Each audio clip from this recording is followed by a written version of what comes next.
C'est vrai que c'est toujours nécessaire de reposer les enjeux et de voir la compréhension sur ces enjeux. On parlait tout à l'heure de la manière de construire un récit et d'expliquer les choses. C'est aussi en partant des attentes et de la compréhension des uns et des autres. Alors vous l'avez évoqué dans ce sondage, la question évidemment énergétique, la question de la sobriété est première, peut-être pas au sens des priorités, mais au sens de la manière d'aborder les choses. C'est pour ça que je vous propose tout de suite qu'on commence cette première table ronde autour des enjeux, à la fois de la transition, de la sobriété énergétique, climatique, écologique et numérique, et pour trouver une facilité de dialogue avec l'ensemble de nos invités, on a séparé en 2 sous-tables rondes pour que ce soit plus simple, plutôt que d'avoir tout le monde en même temps. Et on va commencer sur des enjeux d'énergie. Donc je vais demander à Jean-François Rochaudreux, le maire de Saliès, de nous rejoindre, Frédéric Pronchéry, le maire de Belleville en Beaujolais, et Denis Garnier, le président de la CCI du Beaujolais, de nous rejoindre.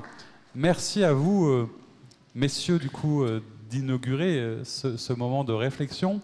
On a construit ça d'une manière qui se voulait la plus pratique et la plus modélisable et la plus reproductible possible.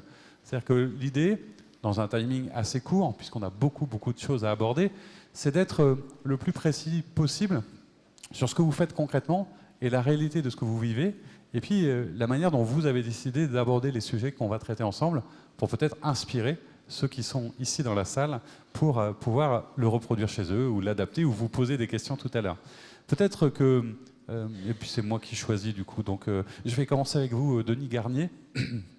Peut-être parce que l'échelle du territoire le permet, cette vision globale du Beaujolais. Vous êtes le président de la CCI. On sait que le Beaujolais, c'est quelque chose qui est très important dans la région. Moi, je sais que la première chose qu'on m'a expliqué quand je suis arrivé à Lyon, c'est qu'il y avait 3 fleuves qui coulaient à Lyon, hein, le Rhône, la Saône et le Beaujolais. Et donc, peut-être nous présenter en un mot, évidemment, le rôle de la CCI, mais surtout la manière dont ce territoire si spécifique est impacté par ces enjeux de la transition. Merci beaucoup. Bonjour à tous et à toutes. Donc oui, le Beaujolais, c'est bien sûr un vin, mais c'est surtout un territoire. Et ça, on l'oublie parfois.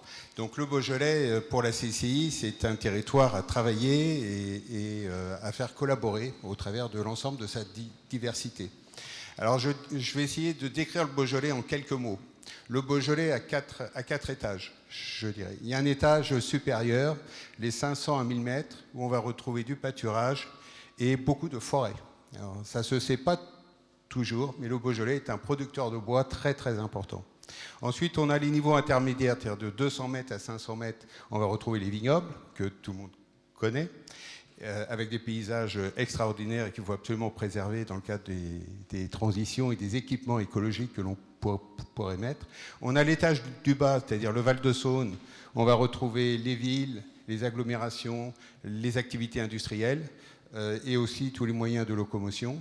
Et puis enfin, le dernier étage, vraiment tout en bas, c'est la Saône, qui est quand même un fleuve important, essentiel, et qui aura un rôle à jouer essentiel dans la transition écologique. Alors vous êtes à côté de 2 élus locaux, mais vous, ce qui est intéressant peut-être dans la vision globale, c'est que vous avez au quotidien des interactions avec les élus, avec les chefs d'entreprise, avec les parties prenantes, avec tous les partenaires. Comment est-ce que vous pourriez nous donner une tonalité de ce que ça représente réellement aujourd'hui, cet impact des transitions climatiques? Comment vous le vivez? Qu'est-ce qu'on vient vous demander? Quelles sont les inquiétudes qui sont les vôtres sur ce territoire? Alors elles sont multiples et je vais les décrire rapidement parce qu'on va essayer d'être bref sur les 4 étages. Sur les forêts, c'est que vont devenir les forêts, avec les Douglas et les mélèzes, et la filière bois aussi. C'est une filière bois qui aujourd'hui est sous-exploitée en France, puisque la plupart des bois partent à l'étranger, peut-être Frédéric en dira un petit mot. Donc c'est d'essayer de relocaliser l'exploitation de ces bois. La vigne, la transition climatique, avec des réglementations qui sont extrêmement strictes, puisque les cépages du Beaujolais, vous le savez peut-être, c'est le Gamay et le Chardonnay, mais que deviendront le Gamay et le Chardonnay dans 20, 30, 40 ans, et sachant qu'une vigne vit à peu près le même rythme qu'un homme ou une femme, c'est-à-dire 100 ans. Donc ce que l'on plante aujourd'hui sera encore là, peut-être, on l'espère, dans 50 ans, dans 60 ans. Donc là, des enjeux majeurs, et puis des enjeux aussi d'implantation de nouveaux vignerons, où on est en manque de terrain pour installer les néo-vignerons. Et ce manque de terrain, on va le retrouver d'ailleurs à tous les étages, je reviendrai dessus peut-être tout à l'heure. Et puis en bas, c'est toute l'activité économique. Et là aussi, les transitions écologiques, la CCI est effectivement extrêmement présente, puisque c'est un de nos axes majeurs. Et là, on retrouve le manque de surface, le manque de terrain. Alors évidemment, il faut préserver les surfaces, mais il faut aussi trouver les justes discernements, on va dire, entre la préservation des surfaces et la préservation des intérêts économiques. Je crois qu'il n'y aura pas de transition écologique s'il n'y a pas de transition économique et s'il n'y a pas de capacité en France à revoir la balance commerciale qui est gravement déficitaire aujourd'hui et évidemment le budget de l'État, n'en parlons pas. Donc c'est l'ensemble de ces facteurs qu'il faut arriver à adresser. Donc ça veut dire qu'on rebat un petit peu les cartes. Ça veut dire que l'ensemble du monde consulaire doit travailler en collaboration, l'agriculture, l'artisanat, l'industrie. Et puis aussi, j'ai oublié le dernier étage en bas, bien sûr, la Saône, toujours la Saône, parce qu'on a un port, la CCI du Beaujolais gère un port en sous-concession de VNF. Et ce port, aujourd'hui, est à la fois un énorme potentiel. On voit de nombreux acteurs de la transition écologique venir utiliser le port, mais ce port est aujourd'hui en saturation de capacité. Et là aussi, on a besoin de surfaces additionnelles pour pouvoir exploiter davantage les bateaux qui, je le rappelle, consomment à peu près 15 à 20 fois moins de CO2 que le transport routier. Alors vous avez très bien présenté le territoire et les enjeux, merci beaucoup pour ça.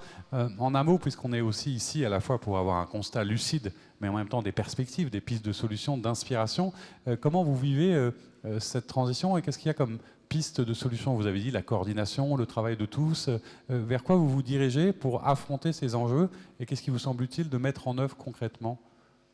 Alors je crois que le premier étage, je dirais, de la fusée, c'est la sensibilisation. C'est-à-dire que je pense qu'il y aura énormément de difficultés à faire ces transitions si nos concitoyens n'ont pas la sensibilité. On l'a vu un peu sur les slides précédents. Encore travailler ça. Et je crois qu'il y a un des facteurs clés promulgués par Edgar Morin, que j'aime beaucoup, c'est avoir la conscience que nous vivons sur la même planète et que nous avons la même destinée humaine. Et à partir de là, si on arrive à prendre conscience de ça, je pense qu'on change les curseurs. Il faut, encore une fois, trouver cet équilibre écologie, économie, réglementation, qui sont parfois contradictoires. On ne va pas avoir le même effet de la réglementation dans les forêts et en Val de Saône. Donc il faut des pilotes, il faut des arbitrages. Et il ne s'agit pas de rentrer dans les dogmatismes qui sont bloquants, fragilisants, voire repoussants pour certains. Donc il faut faire adhérer. Il faut faire adhérer par la psychologie, il faut faire adhérer par les bonnes décisions, le discernement et les explications. Donc la CCI est au cœur du réacteur et je dirais on est réseau de réseaux très fréquemment, donc on va dire qu'on prend toute notre place et on essaye de pousser tous ces messages. Une sorte d'endroit ressource aussi pour un certain nombre d'interlocuteurs, je suppose. Oui, absolument. On a renforcé nos équipes au niveau des transitions. On a aussi un projet avec Philippe aussi un projet totem national sur les transitions. Donc c'est vraiment un sujet qui est pris à cœur et pour nous qui est absolument essentiel parce que si on laisse les dogmes s'installer, on va perdre en économie, on va perdre en capacité. Donc c'est pour ça que pour les CCI, ce sujet est primordial. Alors quand vous disiez Philippe, c'est Philippe Valentin, pour ceux qui ne voient pas, le président de la CCI de Lyon Métropole, qui interviendra tout à l'heure aussi évidemment sur ces sujets. On va peut-être passer du coup à votre voisin et rester dans le Beaujolais avec vous, Frédéric Pranchéry. Vous êtes maire de Belleville en Beaujolais et vous êtes aussi par ailleurs vice-président délégué à l'environnement et aux nouvelles mobilités au Conseil départemental du Rhône. Donc une vision très précise de ces territoires, de cette ruralité. Et peut-être à la fois une première réaction sur ce que vient de dire le président de la Chambre de commerce et d'industrie, mais aussi vous allez nous parler d'une expérimentation particulière que vous avez mise en place dans votre commune. Alors, effectivement, ce qui est très important à travers les propos que souligne Denis, et c'est ce qu'on s'attache à faire ces derniers mois, c'est de travailler en partenariat très étroit. Le président du département du Rhône l'a rappelé tout à l'heure, les départements sont vraiment des partenaires privilégiés des collectivités et on arrivera à surmonter ces changements climatiques, cet impact de l'homme sur la planète, uniquement en travaillant tous ensemble et en sensibilisant. Et donc, je partage à 100% les propos de mon collègue Denis. Effectivement, par exemple, il y a une omerta quasi totale en France. Les bois du Beaujolais, par exemple, sont à 15 km de Belleville en Beaujolais. Eh bien, actuellement, c'est 22 SMIR morts tous les jours depuis 2 ans qui partent en Chine, bois juste coupé, même pas passé par les scieries françaises. Et donc, ça veut dire que quand on veut être vertueux, construire avec des bois locaux, on se retrouve à nous avoir des bois qui viennent peut-être d'Europe du Nord. Donc on marche sur la tête. Il y a quand même des choses qu'il faut que les élus se ressaisissent immédiatement. Et donc, par exemple, à Belleville-en-Beaujolais, nous achetons nos propres forêts de manière à maîtriser notre filière. Voilà. Donc il y a des enjeux. Relocalisation, circuit court, tout à fait. Réindustrialisation, qui était d'ailleurs un des thèmes que porte le président du conseil régional ici sur ces besoins de réimplantation d'un certain nombre de choses. Je disais que vous avez, dans le cadre de votre mandat de maire, pris une initiative, moi, qui me semblait intéressante à raconter, parce que face à l'énergie, face aux dépenses énergétiques, etc., je crois que la mairie et les élus jouent pleinement leur rôle dans une forme de mutualisation, d'accompagnement ou de préparation de la mutualisation. Et vous allez nous parler d'une initiative autour d'une marque locale d'électricité verte. Oui, alors là, c'est plus qu'une expérimentation. Hein, je suis également vice-président de ma communauté de communes. Et donc, nous avons lancé notre propre marque locale d'électricité qui s'appelle BoWatt, que nous avons lancé officiellement. Ça s'écrit comment ? Alors, B-O accent circonflexe, Watt derrière au pluriel. Pour le Watt, c'était plus clair, mais le Beau, c'était pour permettre de retrouver sur Internet. Oui, alors, ne vous précipitez pas. Pour le moment, cette marque n'est ouverte qu'aux habitants de la communauté de communes. Mais s'il y a un O accent circonflexe, alors je cherche, mais le président du département du Rhône est parti de la Sole, c'est que le logo du département du Rhône a aussi un O avec accent circonflexe. Donc si cette démarche devait être un grand succès, elle pourrait s'étendre au-delà de notre territoire. Alors effectivement, c'est une démarche qui est extrêmement innovante. Nous avons annoncé en grande pompe, on a fait quasiment toutes les télés nationales et tous les magazines de presse, techniques ou pas, il y a 15 jours. Et en fait, ce qu'on propose, c'est à nos habitants de se désabonner de leur fournisseur officiel, c'est un peu violent, hein, pour s'abonner à la marque de BoWatt, qui est la marque portée par la communauté de communes. Alors pourquoi une collectivité comme une communauté de communes qui fait 45 000 habitants se lance dans cette démarche ? Eh bien, pour plusieurs raisons. Une des premières raisons, c'est le sentiment d'appartenance à un territoire. Et là, je ne parle pas de communautarisme ou de cocorico exacerbé. Je parle de toucher le citoyen et de lui faire comprendre, à travers le mot qu'on utilisait tout à l'heure, la sensibilisation, à quoi servent des élus, à quoi servent des collectivités, à quoi servent des institutions, à quoi servent les agents des collectivités. Ils ne font pas que des passeports et le bureau des pleurs. Et les collectivités, nous sommes là pour inventer les outils de demain, relocaliser et se ressaisir, par exemple, de la question énergétique qui a été laissée, c'est le modèle français, à l'État ou à quelques grands groupes. Et donc, ça, c'est la première des raisons. C'est aussi que des habitants voient que des élus leur proposent des solutions et s'en saisissent et soient fiers de faire partie d'un territoire qui est en action. La deuxième des raisons, c'est qu'un fournisseur d'énergie, il est là pour vendre de l'énergie. Il n'est pas là pour vous en faire économiser. C'est son fonds de commerce. Nous, on fait le pari qu'en lançant notre marque locale, et on a retenu un partenaire qui s'appelle My Energy Manager, qui est dans la salle, à travers un appel à manifestation d'intérêt, c'est que nous allons aller négocier un tarif d'achat, comme le font d'ailleurs les autres distributeurs, et qui sera au bénéfice du citoyen. Donc c'est aussi une manière de protéger le citoyen dans le futur par rapport, par exemple, à la dernière crise énergétique qu'on a subie de plein fouet tous, et quasiment aucune collectivité a pu s'en protéger. Alors le citoyen a été protégé par le bouclier tarifaire, mais les collectivités, on voit bien, et les industries qui ont subi de plein fouet cette crise. Donc c'est aussi à travers le nombre d'abonnés qu'on va être capable de générer dans les semaines qui viennent, de dire, nous, on va vous négocier des tarifs, on aura moins de marge. Et un des troisièmes effets, c'est consommer moins, parce que nous, une collectivité locale, on est là pour vous faire consommer moins, et on est les seuls en France à proposer, avec cet abonnement, un afficheur numérique qui lie en temps direct la consommation de chaque foyer. Donc il se pose là sur la table, à la place du micro par exemple, et un citoyen voit en temps réel l'électricité, ce que ne fait pas le compteur Linky. C'était la grande promesse du compteur Linky. Ressaisissez-vous de vos factures, mais alors déjà vous les avez un jour ou 2 jours après. Il faut aller sur une application, c'est pas très convivial.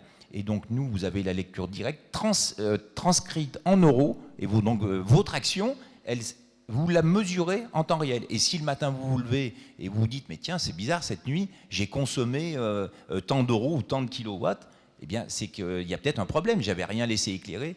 Combien de Français savent qu'un objet branché dans une prise électrique éteint consomme? Pas beaucoup, je crois. L'éveil électrique, c'est presque 10% de la consommation sur une facture, toutes ces petites diodes. Donc tout ça, c'est comment on mobilise le citoyen pour lui faire comprendre que lui-même est son propre acteur de sa consommation.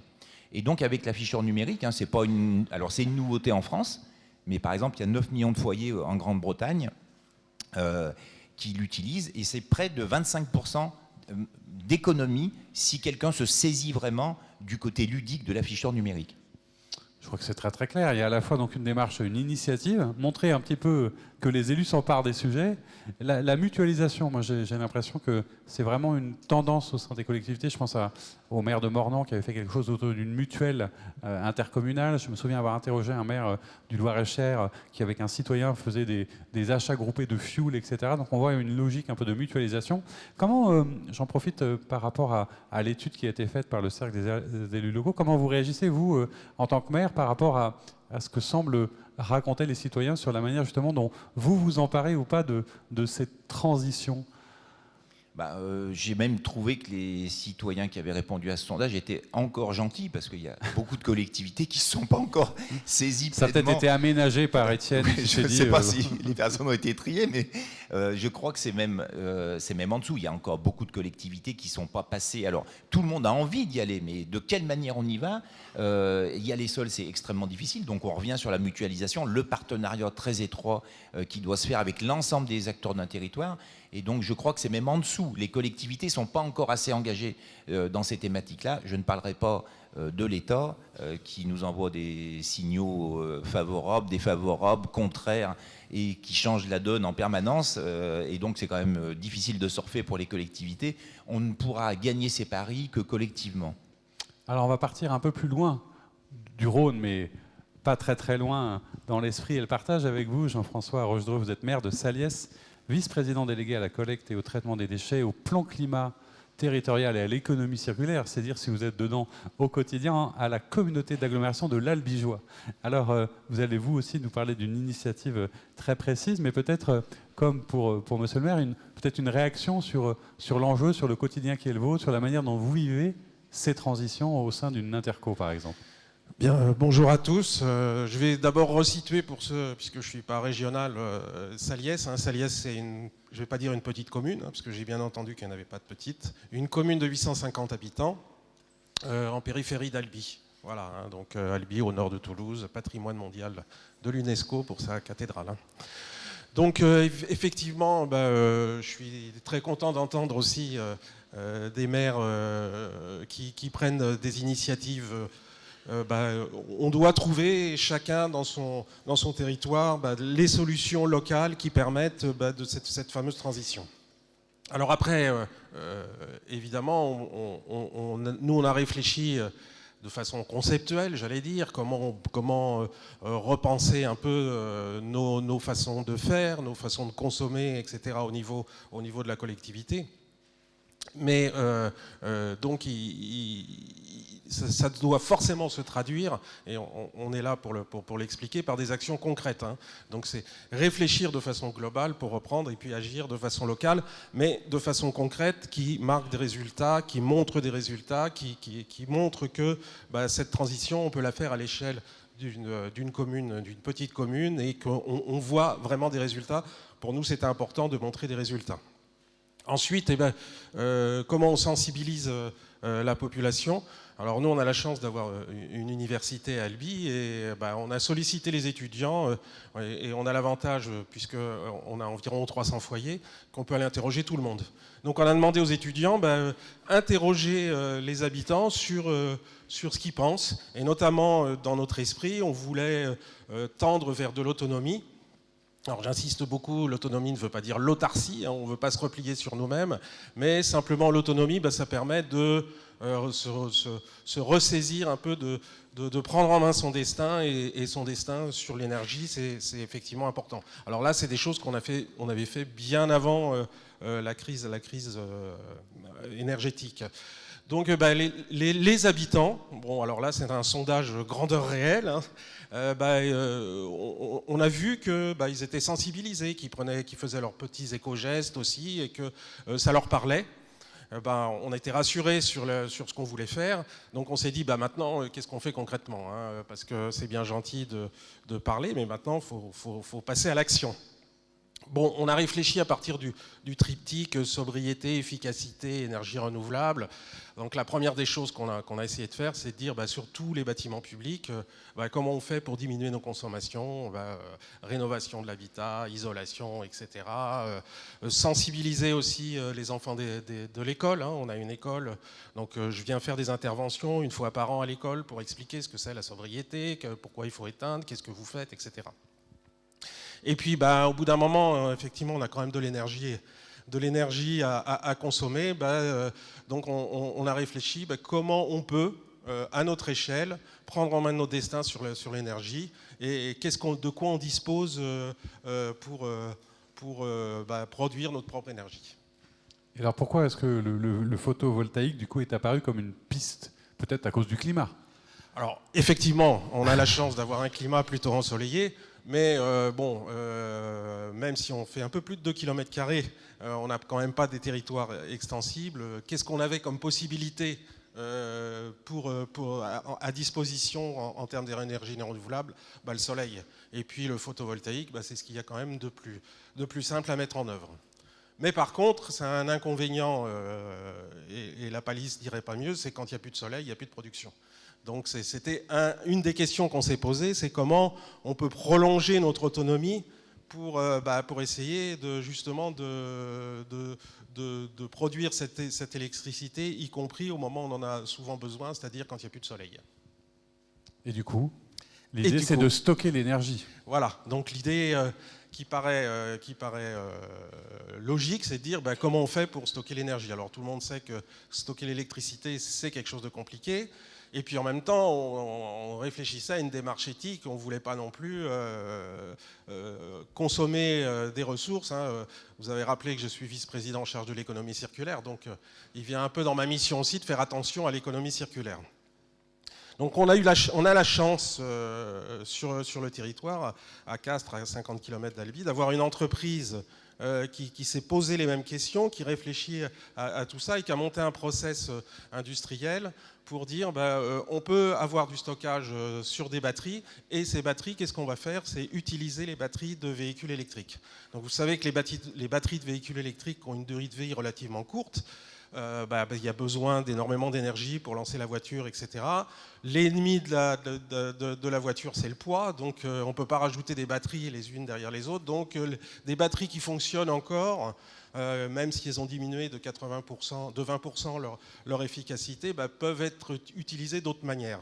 Donc c'est l'idée qu'avait cette entreprise qui nous parlait bien en disant nous, le poids, on s'en fout, on est sur un endroit stationnaire, on ne va pas bouger nos batteries, puisque l'idée c'est de produire, de stocker l'électricité qu'on produit à partir de nos panneaux photovoltaïques. C'est de dire on va installer des batteries de véhicules électriques reconditionnées. Il y a une entreprise dans l'Aveyron qui fait bien ça, hein. Donc on avait un écosystème disons économique qui était capable de monter ça, et on a mis en place donc un système qui permet, un process qui permet d'avoir de la production photovoltaïque associée au stockage dans ces batteries de véhicules électriques reconditionnés, et ce qui fait que quand on produit l'électricité, quand on consomme en priorité en direct notre production qui vient des panneaux photovoltaïques. Si on a surproduction, on alimente ces batteries, et ces batteries prennent le relais quand il n'y a plus de soleil pour consommer l'énergie qu'on a besoin le soir. Alors l'objectif, nous, était clair, hein, c'est essayer d'être le maximum autonome. On avait mené une étude pour savoir quel est le dimensionnement qu'on devait avoir, et là, ça change aussi la façon de penser, puisque souvent dans le photovoltaïque, on pense on va essayer de produire le maximum, de mettre le maximum de panneaux pour produire le maximum quand on est dans le cadre d'une revente, puisqu'on veut effectivement rentabiliser au maximum son installation. Nous, la différence, c'est que notre objectif, ce n'était pas de produire le maximum, c'est de produire ce que l'on a comme besoin, c'est-à-dire ce que l'on a comme consommation. Et là aussi, ça me parle beaucoup ce que vous faites, c'est-à-dire de dire, on ne va pas essayer de produire le maximum, on a forcément des limites, on a installé cette installation sur la salle de sport, donc les notions de sobriété et d'efficacité rentrent bien en jeu, parce qu'on se dit que si moins on va consommer, moins on aura besoin de produire, mieux l'installation sera optimisée. Donc, l'installation optimisée nous permet, avec l'objectif, c'est de réduire de 30% nos appels au réseau. On l'a installé au 1er octobre, on n'a encore pas tout à fait un an de production. Pour l'instant, on est à moins 50% d'appels au réseau par rapport à l'année dernière. Et si on fait la projection sur les 6 dernières années, on est à moins 57%. Donc on est très très content de notre installation. Alors évidemment l'aspect batterie, qui est quand même un investissement forcément qui augmente la facture, nous permet grosso modo de prolonger un peu de prolonger l'autoconsommation jusqu'à peu près 23 heures dans les bons jours. Alors évidemment, quand on est au mois de décembre ou au mois de janvier, c'est un petit peu moins bon. Donc pour l'instant, on est très content de cette installation. Alors, si j'ai encore 2-3 minutes... Maximum. de dire, c'est que quand on produit du photovoltaïque, puisqu'on a fait le choix de ne pas revendre notre production, on a en juillet-août, on va avoir de la surproduction, puisque pour l'instant, on s'est attelé uniquement aux consommations de la collectivité. Donc notre surproduction qu'on va avoir en juillet-août, notamment parce qu'il n'y a pas d'activité, il n'y a pas d'école, etc., il y a moins d'activité, c'est qu'est-ce qu'on en fait? Et c'est là où on réfléchit à des solutions. On a eu cette crise de sécheresse et dans le sud-ouest, c'est quelque chose de très important. On s'est dit, c'est quand même idiot d'utiliser pour le terrain de foot de l'eau potable, c'est quand même idiot d'utiliser de l'eau potable pour les toilettes.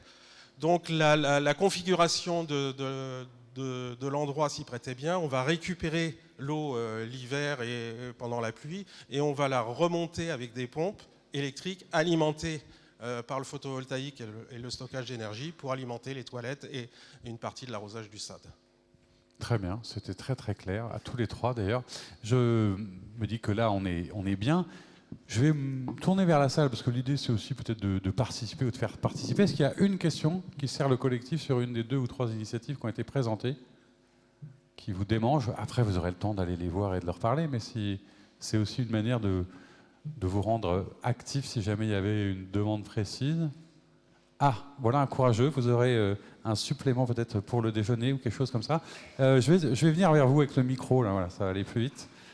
Une question synthétique, mais histoire de mettre un peu en vous présentant. Voilà, Bruno Parazotte, collectivité d'Alsace, qui a très faim et donc merci pour le repas tout à l'heure. Non, je voulais juste demander à M. Pranchéry, vous avez parlé tout à l'heure des bois qui partent à l'étranger et du fait que vous achetiez des forêts. J'aurais voulu 2-3 précisions là-dessus parce que c'est pas un petit sujet, je trouve. C'est un sujet qu'on découvre. En fait, on va construire un écoquartier, un vrai écoquartier. Alors, je m'excuse pour les susceptibilités que je peux déclencher ce matin, mais en fait, en France, quand on va avoir un écoquartier, on va en Autriche ou en Allemagne. Ça veut dire qu'on n'a sûrement pas des si beaux écoquartiers que ça en France, et pourtant, Dieu sait que sur les plaquettes des promoteurs, il y en a beaucoup. Et donc, l'idée, c'est de faire... on a 11 hectares derrière la gare de Belleville-en-Beaujolais, qui est la gare en plus fort développement de Tours-Rhône-Alpes depuis plus de 10 ans. Et donc, on a 11 hectares qu'on détient et on veut faire un vrai écoquartier. On veut relancer la filière de la terre crue, donc qu'on appelle chez nous le pisé. Donc, c'est un vrai défi parce que faire un écoquartier en terre, comme on a su faire pendant des millénaires, c'est encore un défi supplémentaire. Et on a signé une charte avec Fibois, donc la filière bois, où on vise 70% de matériaux biosourcés et géolocalisés sur cet écoquartier, ce qui est gigantesque. Pour l'atteindre, il y a cette filière de la terre crue, du pisé, et puis il y a le bois. Le problème, c'est que le bois, malgré ce que nous dit la filière, et même si on signe des accords avec eux, je ne suis pas sûr du tout, d'ailleurs je sais qu'on n'aura pas que du bois local, et encore et peut-être français, mais probablement d'Europe du Nord. Et donc, on a décidé de rentrer dans cette filière bois et d'être des acteurs. Alors, on n'est pas les bienvenus à toutes les réunions, parce que la filière bois, c'est un milieu assez fermé. Et on a identifié des vendeurs. Et donc, on a fait une offre, là, dernièrement, pour acheter 20 hectares de forêt qui sont dans le périmètre du Beaujolais, avec des bois de 60 ans. Et donc, qui correspondraient parfaitement à la construction de cet écoquartier et aussi de l'accueil aux promoteurs qu'on fait actuellement, puisqu'on a maintenant une charte de la construction et on refuse les plaquettes des promoteurs immobiliers. Quand ils viennent chez nous, on leur donne notre plaquette à nous, et donc c'est un référentiel, et donc on demandera aussi aux promoteurs d'utiliser notre bois. Alors il n'y a pas de moyens contractuels légaux, mais bon, vous savez les moyens de pression qu'on a dans les communes quand même. On peut retarder des dossiers, les compliquer, etc. Très bien, ça ne sortira pas d'ici du coup. Merci. Ça peut sortir, d'ailleurs, je le dis assez ouvertement. Oui, mais je vois qu'il y a une espèce de franchise qui est très répandue ici dans le Rhône, à laquelle on est attentif. Sur ces questions d'ailleurs d'achat d'espace de foncier, etc., je crois qu'il y a des enjeux, et peut-être que Veolia en parlera, parce que pareil, souvent il y a des histoires de protection, de captage, d'achat de foncier. J'ai cru voir le directeur général des services de la communauté de Villefranche, où on en parlait hier justement sur ces questions, donc peut-être que ça peut être un sujet. Merci beaucoup à tous les trois pour votre efficacité et votre présentation. On peut vous applaudir et vous remercier. Voilà. Alors, on va passer à notre deuxième table ronde, sous-table ronde de cette thématique sur les questions et enjeux évidemment de la sobriété, parce qu'on voit bien qu'on peut l'aborder de plein de manières, et c'est justement l'objet de cette table ronde. Je vais demander à nos trois invités de nous rejoindre et de monter sur scène. Julie Deslondes du conseil départemental du Calvados, Caroline Panard de Futurproof et Alexandra Mathiolon de Serfim qui était juste à côté de moi. On peut vous applaudir. Voilà. Alors vous aurez remarqué, parce qu'on aurait pu être accusé tout à l'heure de ne pas être très dans la parité, on a découpé les tables, mais en parité, voilà, hein, comme ça. Là, j'ai pas eu encore de commentaires, mais l'idée était peut-être là. Merci beaucoup à toutes les trois d'être présentes. Peut-être faire un micro-tour de table pour commencer en un mot ou deux, parce qu'il y a là à la fois une entreprise, à la fois une collectivité locale et puis une structure diverse. Qu'est-ce que c'est pour vous? Qu'est-ce que ça évoque que ce mot de sobriété? Je vais peut-être commencer par vous, Alexandra Mathiolon. Vous êtes la présidente directrice générale de Serfim, qui est une ETI bien connue des Lyonnaises et des Lyonnais. Vous êtes et vous couvrez un certain nombre de secteurs autour, on va dire, de la construction, du bâtiment. Mais donc il était logique aussi à un moment de vous interroger sur ces questions. Mais pour vous, la sobriété, j'allais dire en tant qu'entreprise, mais presque en tant que citoyenne, pourquoi c'est un sujet? Pourquoi vous étiez contente de participer aujourd'hui à cette journée?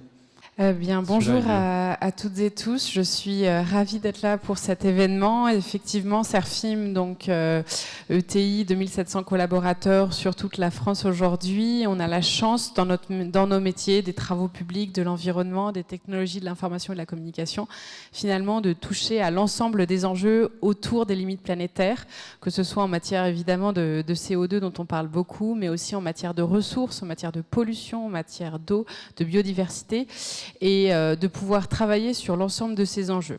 Et aujourd'hui, cette sous-table ronde, particulièrement sur la thématique énergie, sobriété énergétique, me parle particulièrement parce qu'évidemment, la meilleure énergie, c'est évidemment celle qu'on ne consomme pas.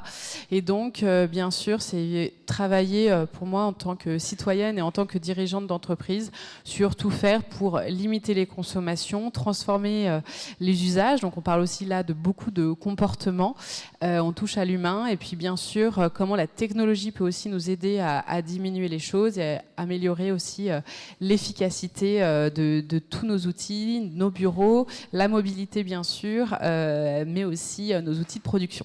On parlera de tout ça en détail et vous êtes effectivement connu pour votre engagement. Je crois que vous participez aussi à la Convention des entreprises pour le climat, donc très investi sur ces sujets. Même petite première question peut-être à vous, Caroline Panard, pour essayer de comprendre pourquoi la sobriété aujourd'hui, s'est imposée d'un point de vue sémantique dans nos débats et dans nos discussions.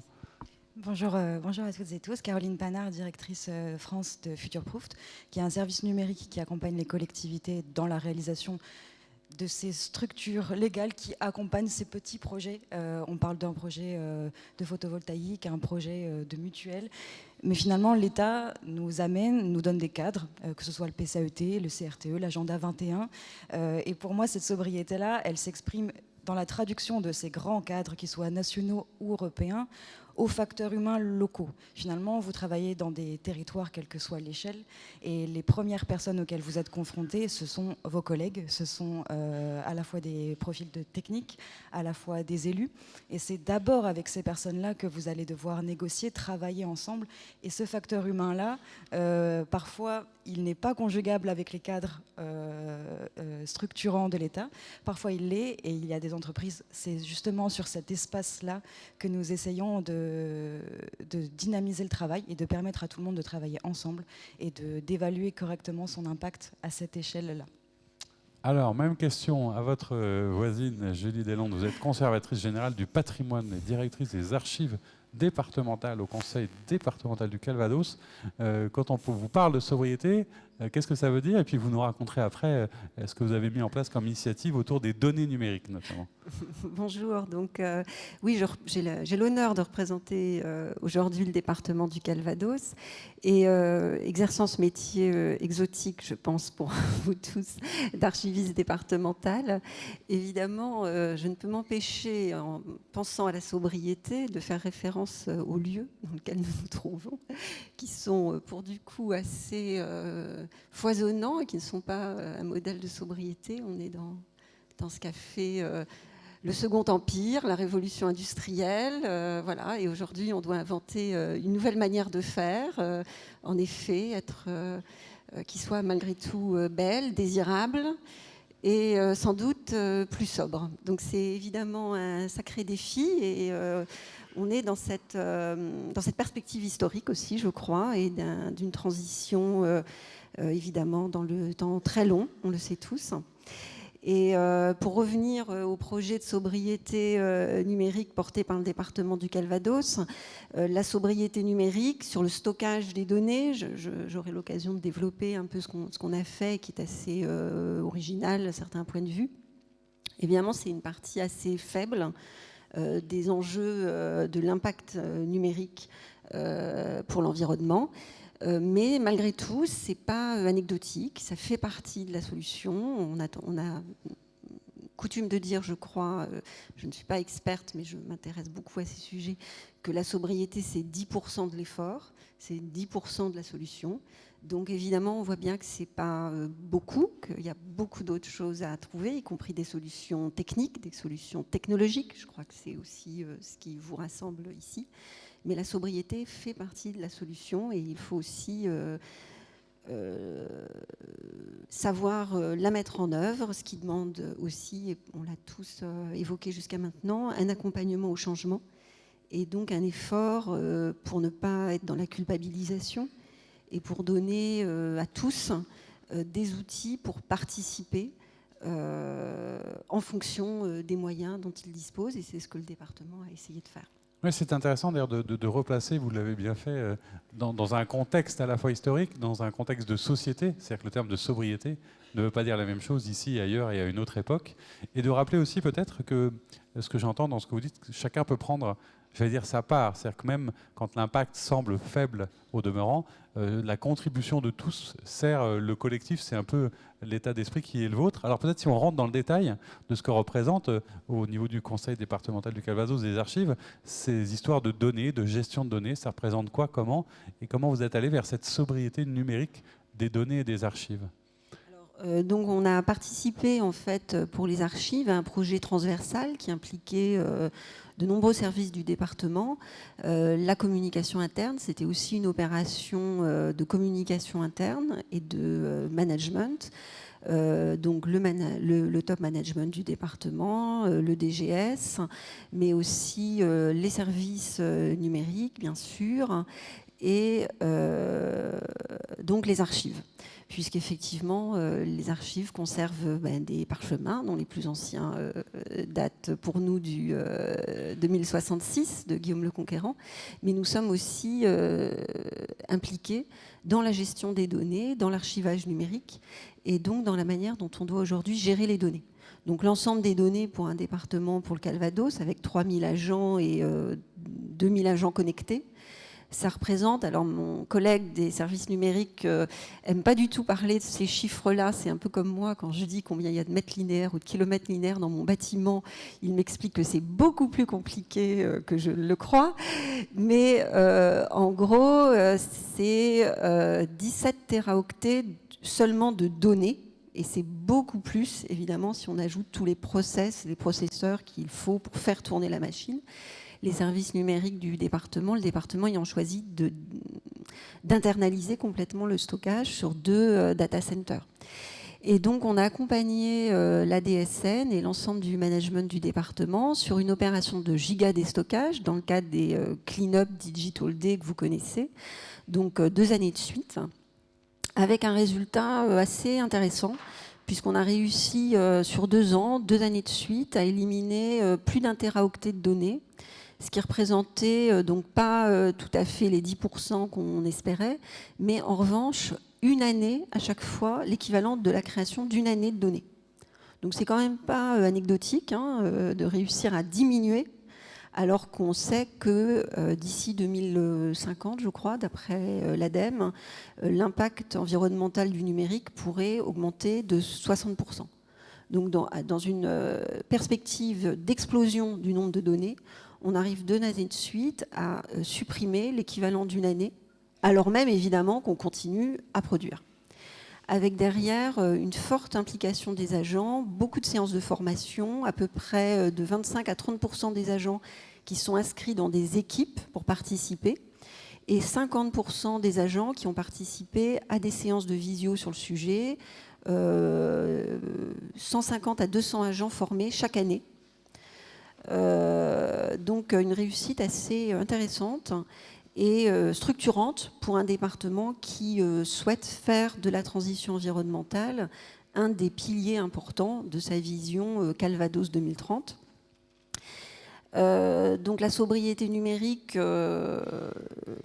alors le choix qu'on a fait, mais je voudrais pas prendre trop de place dans la discussion, mais le choix qui a été fait, c'est vraiment une opération de communication interne sur un ton ludique, très humoristique, des vidéos, des clips, on invitait les agents à constituer des équipes, il y avait des défis à remplir, des badges en fonction de ce qu'on arrivait à faire. Et l'idée, c'était de partir de choses très simples, les documents, les données en doublon, les versions intermédiaires, les images, les vidéos, tout ce qui prend de la place, remplacer les PowerPoint par des PDF, supprimer les mails énormes, arrêter d'envoyer des pièces jointes, envoyer plutôt des liens. Donc vraiment une formation à la sobriété numérique du quotidien, avec un enjeu aussi d'efficacité, de sécurisation des données, de gestion de l'information numérique. Pour nous, archives départementales, dans la mesure où d'un point de vue réglementaire, et vous le savez tous, on ne peut pas détruire d'archives publiques sans l'accord de l'archiviste départemental, c'était aussi une petite prise de risque, quelque chose d'un petit peu disruptif. Je parle trop longtemps, ça doit être pour ça. C'est ça, c'est le micro et il n'y a pas encore la musique, mais vous me faites signe. Donc je...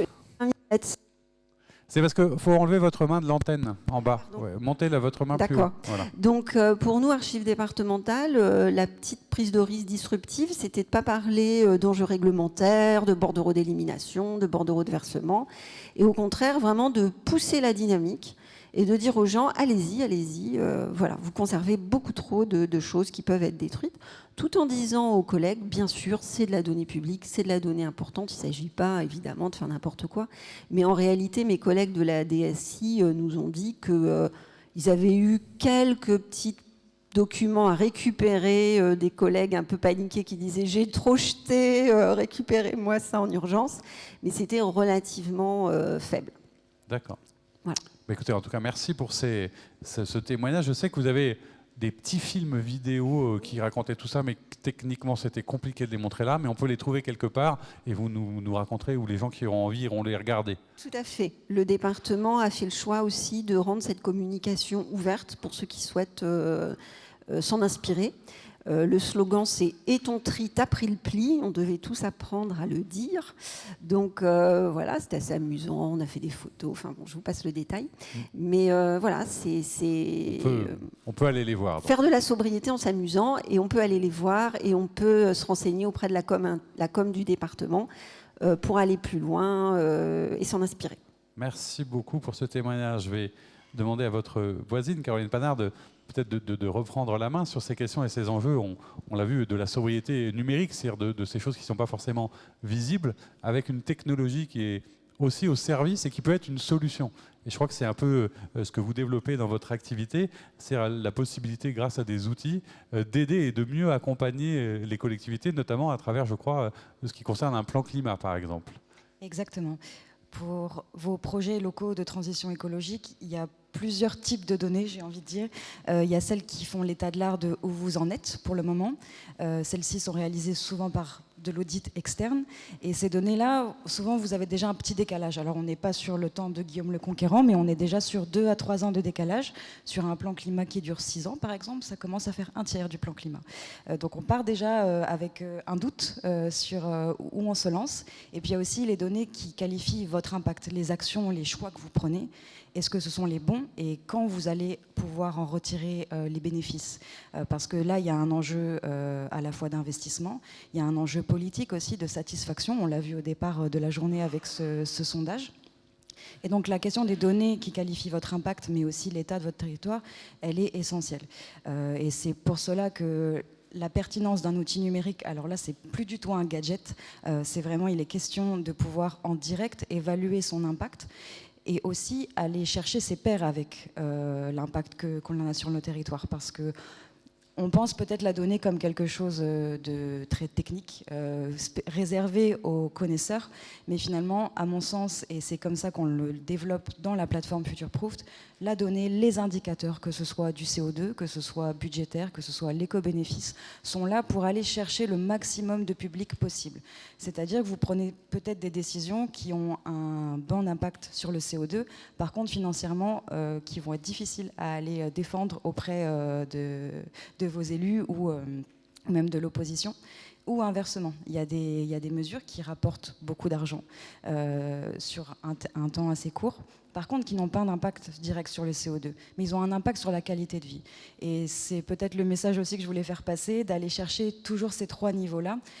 On n'arrivera jamais à faire que des projets qui sont économes en CO2, qui ne coûtent pas très cher et qui ont une qualité, qui améliorent la qualité de vie.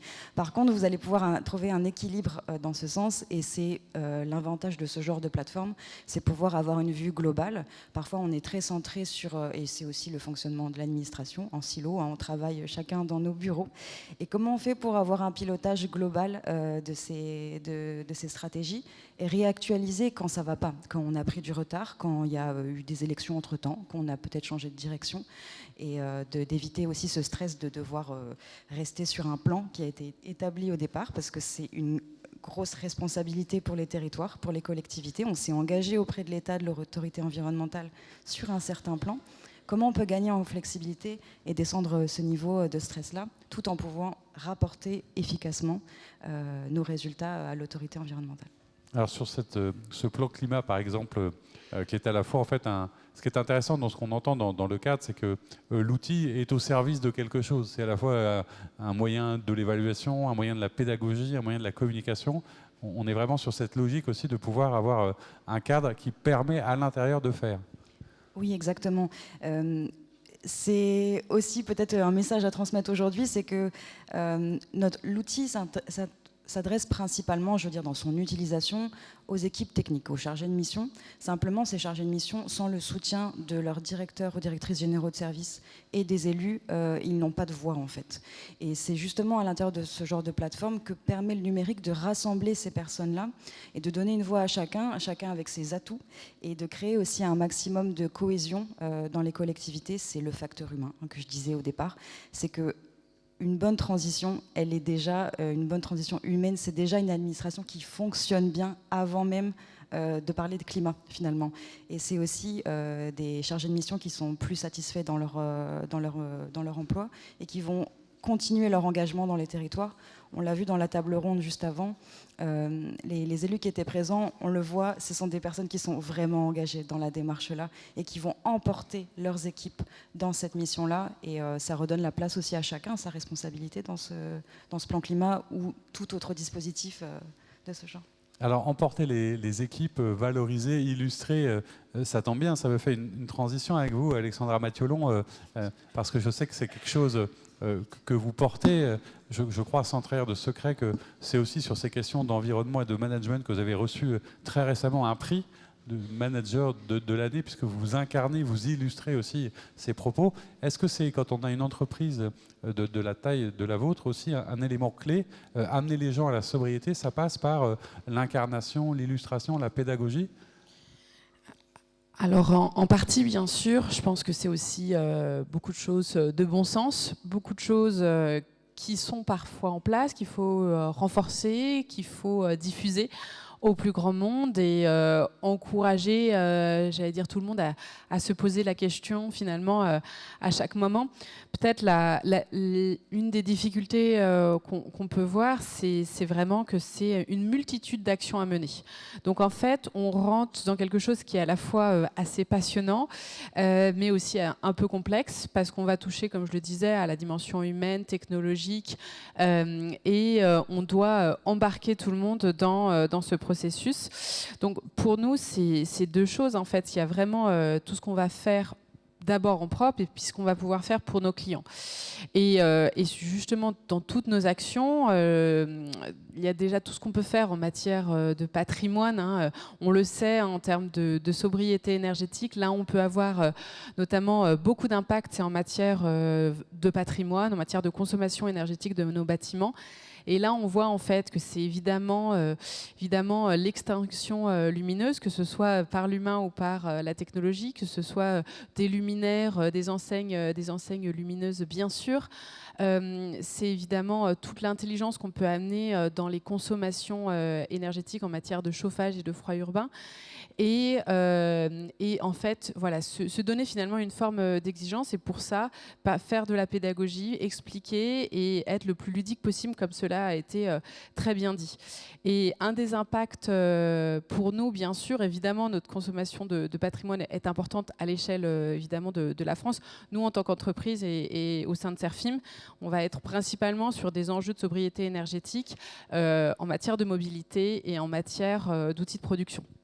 En matière de mobilité, il y a quelque chose qu'il faut encore diffuser. Je dis parfois des basiques, mais je pense que c'est bien aussi de revenir à ça. C'est en matière d'écomobilité. On peut faire beaucoup de choses. On peut avoir des impacts et des réductions de consommation assez importantes, que ce soit sur les véhicules et pour nous aussi sur les engins de chantier. Et j'encourage à former les collaborateurs pour aller vers ces solutions-là. Avant, évidemment, bien sûr, aussi toujours penser à l'optimisation de nos déplacements et bien sûr à la décarbonation en matière notamment de mobilité électrique, mais aussi sur les outils de production. Certains peuvent être concernés aussi, mais voilà, pour nous, c'était sur nos outils de recyclage qui sont des très beaux outils au service de la transition, mais qui ont en même temps des consommations énergétiques assez importantes. Un poste d'enrobé aussi, tout ce qu'on peut faire en matière de réduction énergétique. Et quand on a réduit au maximum, à la fois avec le comportement, l'humain et la technologie, évidemment, il reste une forme d'impondérable et on va tomber sur les enjeux de la décarbonation. Et sur nos propres besoins, on a commencé à travailler cet enjeu de la consommation assez importante des sites de recyclage. Ces sites de recyclage, principalement des consommations énergétiques électriques, car nous avons beaucoup électrifié aussi tout ce qui pouvait s'électrifier dans des sites de valorisation de matière, mais un enjeu avec les coûts énergétiques, on va dire, en fluctuant. Et on a pu mettre en place, grâce à notre filiale de Serfim Énergie Renouvelable, des nouveaux modèles économiques comme les PPA, donc les Power Purchase Agreement, que certains vont bien connaître, peut-être d'autres moins. En fait, on a beaucoup de sites, on peut faire de l'autoconsommation et c'est merveilleux. Et quand on ne peut pas, dans des sites de production, notamment de recyclage, c'est comment on va aller chercher des nouveaux modèles économiques pour aller maîtriser le coût énergétique. Et donc ça, c'est vraiment tout ce qu'on va mettre en place au sein de Serfim pour travailler la sobriété énergétique.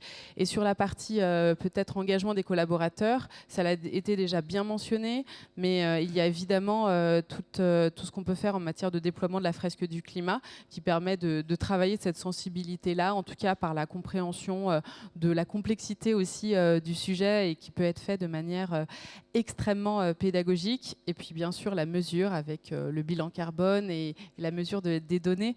Aujourd'hui, on se rend compte que si on ne mesure pas, on n'a pas en tête les bons ordres de grandeur et on peut s'épuiser sur des initiatives qui n'ont peut-être pas l'impact escompté. Alors ça, c'est intéressant effectivement de voir ce qui dépend de vous. Mais c'est déjà en soi d'impliquer, de faire des choses sur la conduite du changement, parce que peut-être que dans un secteur comme le vôtre, c'est pas forcément simple d'aller s'orienter vers cette transition. Comment est-ce que vous faites, pour vos prestataires, vos fournisseurs, vos clients? Est-ce que vous avez un rôle d'impulsion? Est-ce que vous avez un rôle de donneur d'ordre quelque part pour orienter l'ensemble des personnes qui travaillent avec vous dans cette logique, puisque vous parliez de ça aussi? Alors, on va dire qu'on n'est pas un donneur d'ordre au sens strict du terme, mais par contre, on va être dans une démarche partenariale avec nos clients et nos fournisseurs pour aller travailler ces enjeux-là ensemble, de par la finalité de nos métiers. Donc, ça va être évidemment comment on va travailler de manière partenariale sur l'impact de nos chantiers. Donc, on a travaillé la question des chantiers bas carbone. Et là, on se rend compte qu'il faut se mettre à plusieurs parce qu'on n'a pas chaque personne tout seul la solution. Et on a expérimenté en se mettant autour de la table avec des collectivités et d'autres entreprises comment on pouvait atteindre 30% de réduction d'émissions de nos chantiers et en termes de carbone. Et pour ça, il faut évidemment optimiser nos déplacements, optimiser du coup nos consommations énergétiques, travailler avec le donneur d'ordre public en termes d'espace qui est potentiellement à notre disposition pour mettre en place certaines solutions. Pas faire d'enrobés temporaires, travailler l'électrification de nos engins, des matériaux le plus bas carbone possible. Et du coup, dans cette logique partenariale, on va être de manière finalement induite en forme de conseil. Je parlais évidemment du sujet du solaire et donc comment le solaire peut aujourd'hui être une solution pour les acteurs privés et publics pour maîtriser leur consommation énergétique. Mais en matière de sobriété énergétique, évidemment, sur nos métiers de l'énergie, par exemple, se développent de plus en plus les marchés globaux de performance en matière d'éclairage public. Et là, donc, je pense là encore, certains vont bien connaître, mais on arrive à des réductions d'émissions en moyenne de 70% jusqu'à 80% avec des marchés globaux de performance où là encore, on va être sur de la technologie évidemment LED, mais aussi de l'intelligence et aussi du comportemental pour aller complètement transformer la notion d'éclairage public. Et on peut aussi travailler l'enjeu de la biodiversité, évidemment, avec ça, sur l'impact lumineux que cela peut avoir. Et on peut aussi travailler de la même façon, donc là on est plus à l'échelle de la ville, mais aussi à l'échelle du bâtiment, sur la question en fait des consommations et comment la technologie peut nous aider à mesurer et à faire finalement les bons choix en matière de sobriété énergétique. Donc ça, c'est on va dire plutôt sur la partie électricité, mais je pense qu'il ne faut pas oublier tout l'enjeu du chauffage et se développe actuellement fortement sur nos territoires la question du chauffage et parfois même du froid urbain. Et là, on est encore dans des solutions sur lesquelles on va partager, sur lesquelles on va échanger pour trouver les bonnes solutions et qui est là encore plein de bon sens parce que finalement, on va aller récupérer la chaleur là où elle peut être déjà naturellement produite, décarboner en essayant de trouver d'autres sources de chaleur. Là, on est dans une vraie forme de sobriété énergétique pour nos territoires et et de décarbonation, évidemment, parce qu'en général, on remplace quand même des énergies d'une chaleur qui est plutôt en termes de gaz. Donc voilà, on va finalement être un conseil finalement de par nos métiers, le cœur de notre activité, parce qu'on est finalement dans l'action du terrain sur nos chantiers. Alors je le disais, je l'évoquais, vous êtes aussi très engagé dans la Convention des entreprises pour le climat. Ce qui était intéressant peut-être, c'est d'avoir une vision aussi un peu plus globale à l'échelle de la région et des autres entreprises que vous fréquentez, des dirigeants que vous croisez. Est-ce que vous avez la sensation que justement ces enjeux de transition, ils avancent de plus en plus vite? Est-ce qu'il y a besoin d'une accélération? Est-ce qu'il y a une vraie prise de conscience? Comment vous vivez aussi ça, vous qui êtes un peu pionnière, mais avec les autres entreprises que vous croisez sur ces sujets? Je pense qu'il y a une très très belle accélération actuellement, donc notamment à la lumière de ce type évidemment d'événements. Je pense que j'allais dire, malheureusement, les entreprises ont déjà fait pas mal de choses et je pense qu'il il faut peut-être se rendre compte qu'il y a un cap supplémentaire à passer. Je parle d'entreprise, évidemment, parce que je peux en parler à la tête de Serfim, mais évidemment, on a besoin de tout le monde et on a surtout et beaucoup besoin des acteurs publics et des collectivités pour impulser ça. À la fois, alors j'espère le moins possible avec des règles, mais ça peut passer par là, mais en tout cas un engagement profond qui permette d'aller vers des actions pleines de sens. Donc aujourd'hui, je dirais qu'on voit une très belle évolution. Je pense qu'il faut travailler la question de la finalité de nos activités et travailler des nouveaux modèles économiques. C'est ce cap-là qui aujourd'hui est peut-être plus théorique actuellement, mais comment on va aller vers des modèles économiques qui nous permettent, en tant qu'avec nos fournisseurs, avec nos clients, aligner les intérêts et les intérêts surtout pour protéger les limites planétaires. C'est-à-dire que sortir peut-être des logiques volumiques dans nos activités pour aller vers d'autres formes de modèles économiques et voir aussi comment on parlait de la technologie et je crois profondément que la technologie peut apporter beaucoup de choses. On l'a vu sur plein de solutions et aujourd'hui on développe tout ce qui va être territoire connecté qui a une utilité passionnante, on va dire, au service de la qualité de vie, au service que ce soit de l'air, de l'eau, la gestion du trafic aussi pour fluidifier aussi les choses. Donc il y a énormément de choses que la technologie peut nous apporter, mais je pense qu'il faut aussi qu'on passe un cap en tant qu'entreprise et en tant que territoire sur l'enjeu de régénérer aussi la question du vivant et en matière de biodiversité notamment. Voilà, les sujets ne manquent pas. Alors peut-être, comme tout à l'heure, est-ce qu'il y a pour nos trois invités une question qui vous démange ou un besoin de précision ou... Hop, madame, courageuse, même récompense que monsieur, vous serez peut-être à la même table que le monsieur tout à l'heure, on ne sait pas, enfin moi je ne m'en occupe pas de tout ça, je vous passe le micro. Bonjour, Michel Bazin, délégué territorial GRDF. Je voulais poser une question à madame la directrice de Serfim. Vous parlez beaucoup décarbonation, vous parlez électrification, récupération de chaleur fatale, ça, je trouve ça tout à fait bien entendu. Mais aucun moment on n'entend parler du biogaz, qui est également une énergie verte, qui dans le mix énergétique a complètement sa place. On parlait tout à l'heure avec le photovoltaïque des problématiques de l'électricité et du stockage. Le gaz a toute sa place pour être stocké. Qu'en est-il dans tous vos schémas et dans tous vos perspectives par rapport à ça ? Alors aujourd'hui, là on est plus pour moi dans la question de, donc déjà je vais répondre en termes de consommation sur nos engins dans un premier temps. J'ai du mal à voir une solution unique, donc je pense qu'il faut miser sur un mixte énergétique en fonction des solutions. Peut-être que cela va se clarifier après dans quelques temps, mais aujourd'hui on essaye de s'assurer d'avoir accès au maximum de solutions, notamment parce qu'on a une typologie d'engins. On a évidemment des véhicules, des voitures comme tout le monde, des fourgons, mais aussi beaucoup d'engins extrêmement spécifiques. Et là, on se rend compte que l'électricité, enfin les véhicules électriques vont avoir une forme d'utilité sur peut-être plutôt aujourd'hui les petits véhicules, même si on teste certains camions d'une certaine taille. On a donc installé des installations, parce qu'il faut aussi pouvoir adopter ça et avoir des recharges, des bornes de recharge, mais surtout des bornes de recharge rapides. La question de l'hydrogène, qui est en plein développement, peut-être pas aussi mature aussi, mais aussi une station qu'on a développée dans le cadre d'impulsion sur la zone de Vénissieux. Et puis, bien sûr, sur le biogaz. Aujourd'hui, on a déjà, c'est aujourd'hui, finalement, le biogaz, pour être très honnête, là, on peut avoir le plus de solutions existantes et le plus d'impact. Après, bien sûr, va se poser la question sur le plus long terme, sur comment ce biogaz va être produit, sur comment on va devoir arbitrer finalement sur l'ensemble des ressources. Parce que je crois beaucoup à cette solution et en même temps, on sait bien qu'il va potentiellement avoir demain une forme de compétition sur l'accès à la ressource, on va dire, bio au sens large. Donc c'est pour ça qu'on mixte en tout cas les solutions. Merci beaucoup pour ces précisions. On va pouvoir remercier et féliciter nos trois invités pour leur participation. Merci à toutes les trois de votre efficacité et de votre sens de la synthèse. Vous pouvez désormais quitter la scène dignement. Et pour conclure cette première table ronde autour de ces enjeux de transition, de sobriété énergétique, climatique, écologique et numérique, on a souhaité avec les organisateurs avoir le regard, j'allais dire, un peu extérieur, un peu de hauteur d'un universitaire, professeur à Paris 1 Panthéon-Sorbonne, Robin Degron.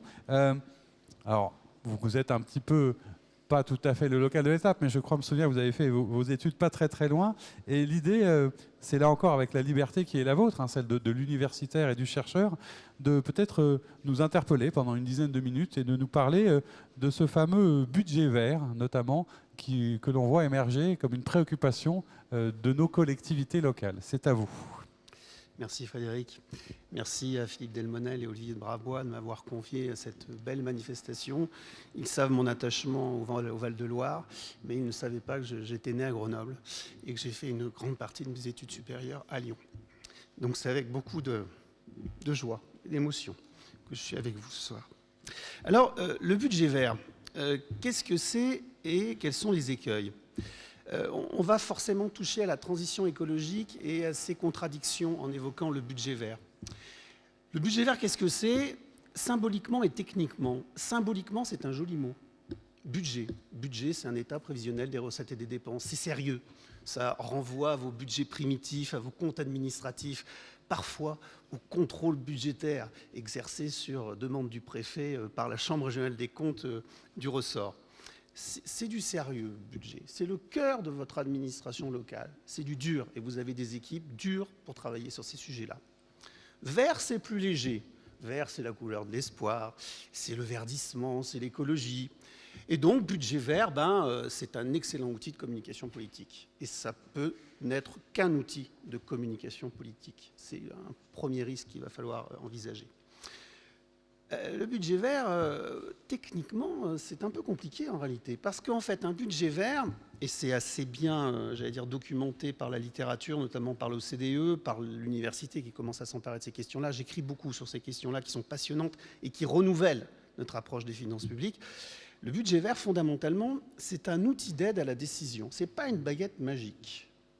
Le budget vert, pour faire court et sans rentrer dans les détails, c'est simplement confronter vos recettes et vos dépenses et les mettre en vis-à-vis de leur impact environnemental. Et puis, vous allez coter vos recettes et vos dépenses surtout, pour voir quelle est leur influence. Leur influence sur quoi ? Sur le climat. Le climat, ça veut dire quoi ? L'atténuation au changement climatique, donc la réduction des émissions de gaz à effet de serre. Ça veut dire quoi ? Ça veut dire l'adaptation au changement climatique. C'est très concret en ce moment sur la bande littorale notamment. Ça veut dire aussi la biodiversité, ça veut dire aussi la gestion des ressources, ça veut dire aussi la gestion des pollutions. C'est très large l'environnement. Et donc il va falloir coter, apprécier vos dépenses à la lumière de ces champs de cotation. Techniquement, c'est pas simple. Techniquement, c'est pas simple et on manque d'un référentiel commun. En France, en Europe et ailleurs. On est dans quelque chose qui se construit. Et pour revenir au budget de l'État, depuis 3 ans, la direction du budget s'échine à coter chaque année, mesure par mesure, leur influence sur l'environnement. Certaines peuvent être bonnes pour le climat, d'autres moins bonnes pour la biodiversité. C'est compliqué techniquement à faire. Donc c'est un investissement lourd et si vous allez dans ce champ-là, ça veut dire qu'il faudra faire travailler vos équipes sur des choses qui sont hors de leur zone de confort. Il faudra faire travailler des financiers avec des ingénieurs. Ce n'est pas forcément le plus difficile parce que c'est des hommes du chiffre. Mais il faudra aussi intégrer des ONG, des associations environnementales et croiser les regards. Donc en termes de gouvernance, techniquement, ce n'est pas si évident que ça, faire un budget vert. Mais ça participe du courant qu'on voit très bien illustré ce matin, de dire il faut qu'on change notre façon de travailler et il faut qu'on change nos référentiels, y compris nos référentiels financiers. Alors, la difficulté pour moi ce matin, c'est que depuis qu'on est réunis, on n'a entendu que des gens qui sont convaincus qu'il faut faire et qui font des choses concrètes et plutôt positives de ce que je comprends. Attention, là maintenant j'en viens aux écueils du budget vert. Il y a en réalité 2 écueils dans le budget vert comme 2 écueils dans la gestion de la transition écologique, à quelque échelle qu'on soit. Il y a l'écueil du trop peu et il y a l'écueil du trop. Alors je vais commencer par le trop peu. Ça va couler de source par rapport à notre Assemblée qui est convaincue qu'il faut faire vite, qu'il faut faire beaucoup. Attention, la réalité des collectivités territoriales en France, la réalité des États dans le monde, c'est que, évidemment, personne n'est contre la transition écologique. Maintenant, on peut dire des choses et puis on peut faire d'autres choses. Et éventuellement, on peut ne rien faire. Et entre les deux, on peut dire que, oui, on fait un budget vert, mais à minima pour envoyer des gages. Ça, c'est la tentation du trop peu. Un budget vert qui se contente, et c'est le cas le plus général aujourd'hui, de lier vos dépenses à leur impact environnemental, c'est purement descriptif. En termes de dynamique, si vous vous arrêtez là, ça ne sert à rien. En réalité, ça ne sert à rien. Et so what ? À quoi ça sert ? Quelles conclusions et quelles conséquences vous en tirez pour la gestion de vos finances publiques ? Si vous en restez là, ce n'est pas assez. Vous êtes dans le trop peu. Et c'est vraiment la fenêtre du greenwashing. Et cette tentation existe. Il ne faut pas se cacher, se voiler la face. Pour moi, une collectivité qui rentre dans une dynamique de budget vert, dans cette approche descriptive, nécessaire mais insuffisante, elle doit sortir cette démarche, de mon point de vue, et je vous le dis sous un ton amical, du Conseil finalement, la sortir à minimum d'une démarche RSE, RSO, responsabilité sociétale des entreprises ou des organisations pour ce qui concerne une collectivité territoriale. C'est-à-dire questionner son fonctionnement interne, repenser sa politique immobilière en termes d'économie d'énergie, repenser la gestion de son parc, repenser la gestion de ses fluides. Là, vous avez un impact concret. Ça ne va pas sauver le monde, si je puis dire. Ce n'est pas cette contribution-là qui va faire baisser les émissions de gaz à effet de serre, mais vous apportez votre édifice. Là, je fais du Pierre d'Arabie, c'est la métaphore du colibri. Vous apportez votre pierre à l'édifice et c'est concret. Donc, faites du budget vert, mais si vous voulez le teinter d'autre chose que d'une opération de communication politique, faites du budget vert qui s'ancre déjà dans votre réalité de gestionnaire.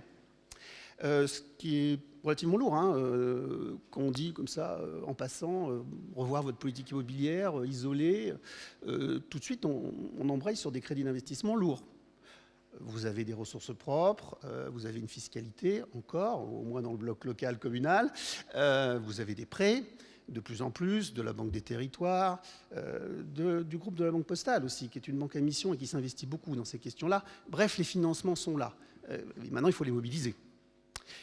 J'aurais aussi tendance à dire, si vous voulez accompagner l'émergence de cette dynamique de budget vert et pas en rester au statique, au descriptif, ne pensez pas que aux investissements matériels, pensez aussi à l'immatériel, c'est-à-dire aux gens et à la formation des gens, à la sensibilisation des gens. Tout à l'heure, on parlait des fresques du climat, ça commence à, moi je suis même fresqueur, ça commence à pénétrer, mais il ne faut jamais négliger qu'en face de vous, et c'est difficile à dire, dans une salle de gens plutôt spécialisés et intéressés dans ces questions-là, en face de vous, vous avez des gens, ils n'ont pas de connaissances scientifiques sur la biologie, la physique.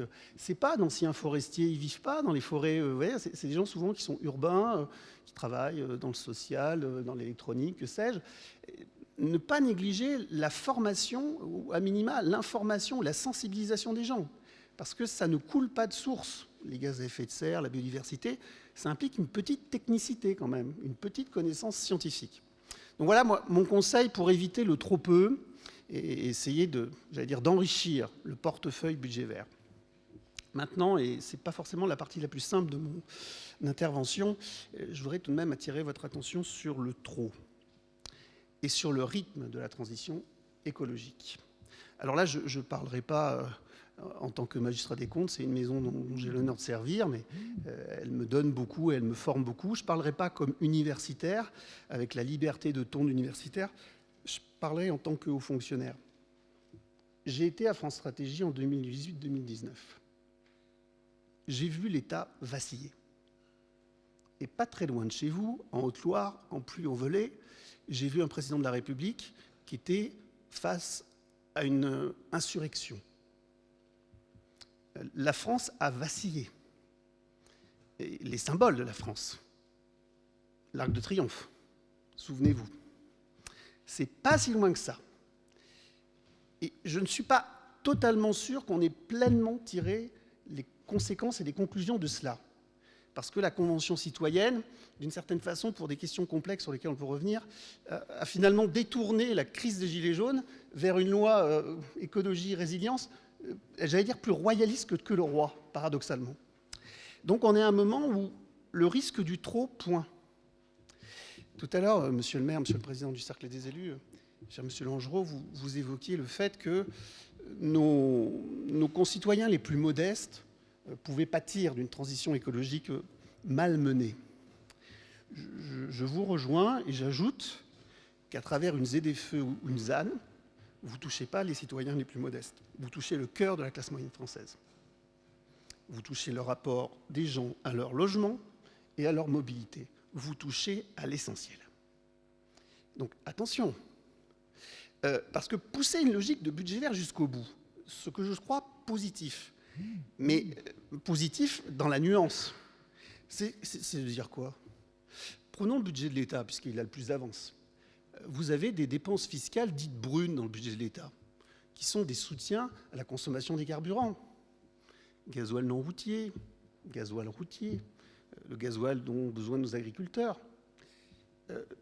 Si vous allez au bout d'une logique de budget vert, surtout dans un contexte de contraction budgétaire, ça y est, ça va retomber avec le pacte de stabilité et de croissance en 2024.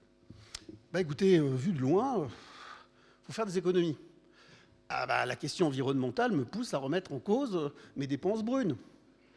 Eh ben, je vais peut-être supprimer tout ou partie de mes détaxes de carburant. Sur le plan économique et écologique, c'est parfaitement pertinent. Sur le plan socio-économique et sur le plan de la gestion des ronds-points de France et des mobilités du quotidien, je pense qu'il faut y réfléchir à deux fois.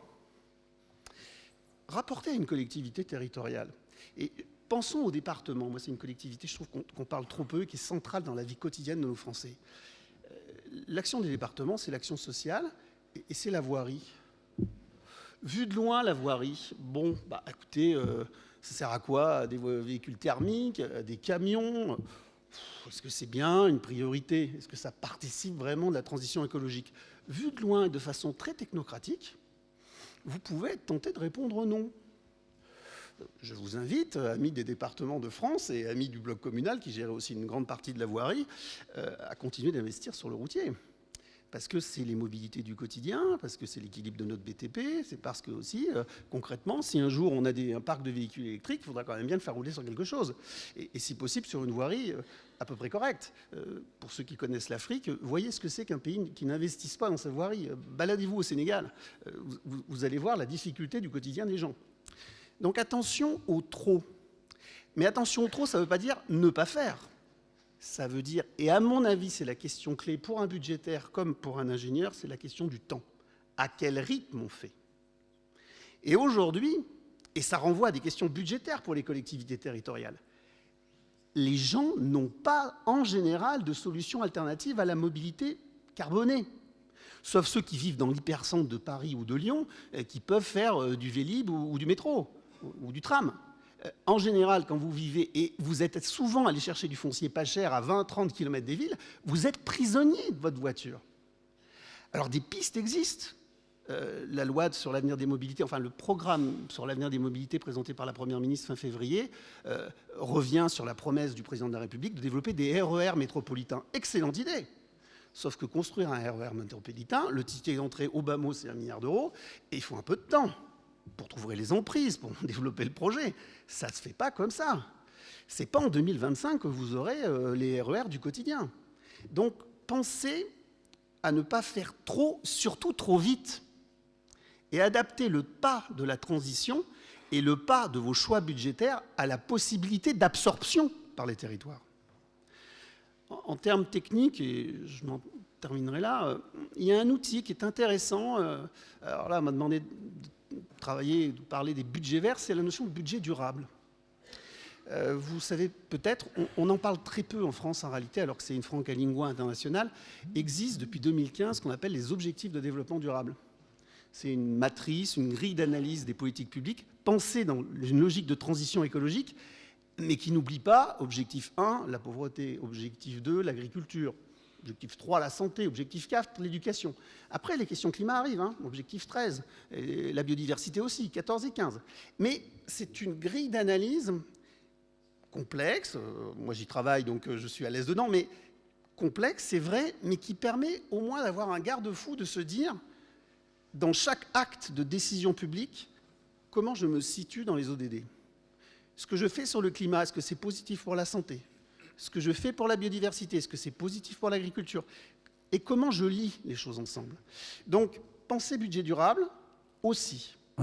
Et à tout le moins, et j'ai une vraie confiance de ce point de vue-là dans les élus locaux qui sont souvent des gens, des hommes et des femmes de grande expérience, ayez toujours en tête que la transition écologique ne se fera que si elle embarque le plus de monde possible. Pas simplement les classes les plus populaires, la classe moyenne. Et voilà, je termine sur ce point d'alerte parce que je me souviens. Merci.